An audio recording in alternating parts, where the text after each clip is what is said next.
Então, aqui com relação à distribuição eletrônica de íons, o que vai acontecer?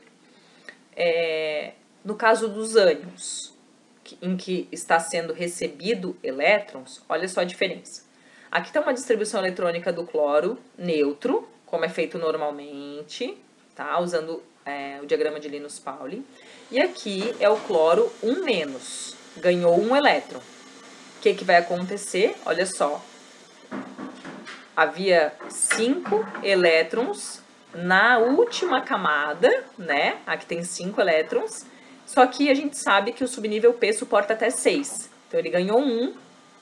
Esse 1 elétron que ele recebeu vai estar aqui, nesse subnível 6, porque ele ainda suporta essa quantidade de elétrons.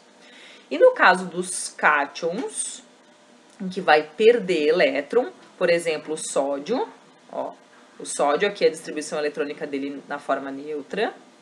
Aqui ele perde um elétron para ficar sódio mais, né? Perdeu um elétron. Então, dê uma olhada de onde que ele vai perder. Ele tem esses 2 elétrons aqui, esses 2 elétrons no 2s, 6 elétrons no nível 2, subnível P, e 1 elétron no nível 3, subnível S.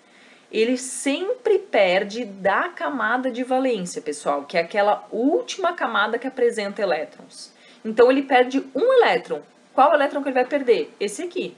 Ele perde esse elétron aqui, a distribuição dele fica 1s2, 2s2, 2p6, tá? O mesmo acontece com o ferro. O ferro, neste exemplo, né? Então, também apresenta a distribuição eletrônica dele de acordo com o diagrama de Linus-Pauling. Então, ele tem o número atômico 26, distribui 26 elétrons aqui. Se vocês contarem, vão encontrar 26. Perdeu 2 elétrons de onde? Da camada de valência. Tá lá na última aula que foi explicado para vocês. A camada de valência qual é aqui? É o 3? Não é. A camada de valência é o maior número que vocês colocaram. Por mais que não tenha sido o último que colocaram, a camada de valência aqui é 4, né? Então, aqui 4s2, ó, nós temos aqui o 4 no ferro. Então, o cátion ferro 2+, 2+ é um cátion que perdeu 2 elétrons. Quais elétrons ele perdeu dentre todos esses? Esses 2 elétrons que estão aqui na camada de valência. Então, isso sai e na distribuição eletrônica do ferro 2+, vocês vão reescrever a distribuição eletrônica acima, mas agora tirando esses 2 elétrons da camada de valência. Então, aqui é só para relembrar vocês, aqui está aquela distribuição, o diagrama de Linus-Pauling, né? E aqui são mais 3 exemplos. Então, distribuição eletrônica do Br-, inicialmente é a distribuição eletrônica do bromo, normalmente, né?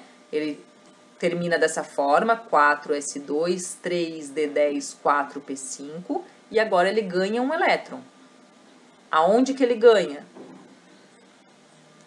Na camada de valência, e ela ainda, não esquecendo que, olha só, o subnível P suporta até 6. Então, como ele ganha 1 e tem 5, ele suporta 6 elétrons ali no total. O cálcio, aqui é a distribuição eletrônica do cálcio, e ele perde 2 elétrons. De onde? Da camada de valência. Então, ele perde isso aqui. Agora, essa é a distribuição do cálcio 2+. Zinco, número atômico 30. Fazemos toda a distribuição eletrônica do zinco, né?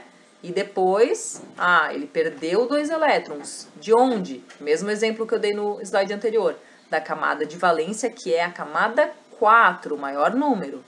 Então, ele vai perder esses 2 elétrons aqui. E a distribuição eletrônica do cátion zinco 2+ é essa, sem o 4s2. Tá bom? Então, aqui eu vou deixar esse exercício para vocês fazerem. Vou dar um exemplo aqui, que é consultando a tabela periódica. Então, vocês precisam de uma tabela. Escreva o símbolo do íon que tem, primeiro, 9 prótons, 10 nêutrons e 10 elétrons. Então, para cada um que vocês fizerem, vai ter a informação do número de prótons, do número de nêutrons e número de elétrons. É escrever o símbolo do íon. Então, primeira coisa,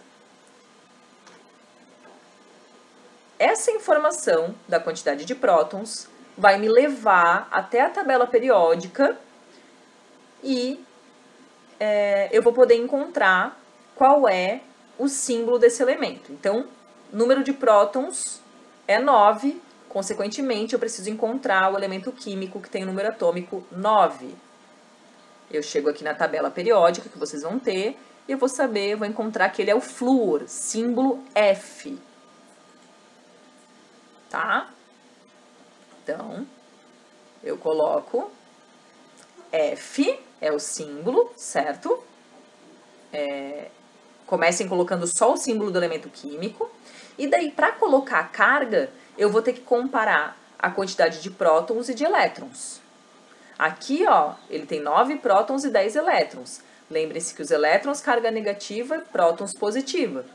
Então, ele tem um elétron a mais, ó, uma carga negativa a mais. Tá aqui, uma carga negativa F-, certo?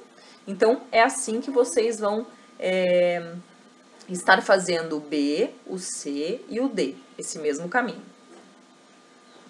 No fim, depois que vocês finalizarem, né, encontrarem cada símbolo, eu quero que vocês indiquem do A, do B, do C e do D qual é cátion e qual é ânion. No caso do flúor, que tem um elétron a mais, ele é um ânion. Pessoal, eu vou terminar por aqui. A gente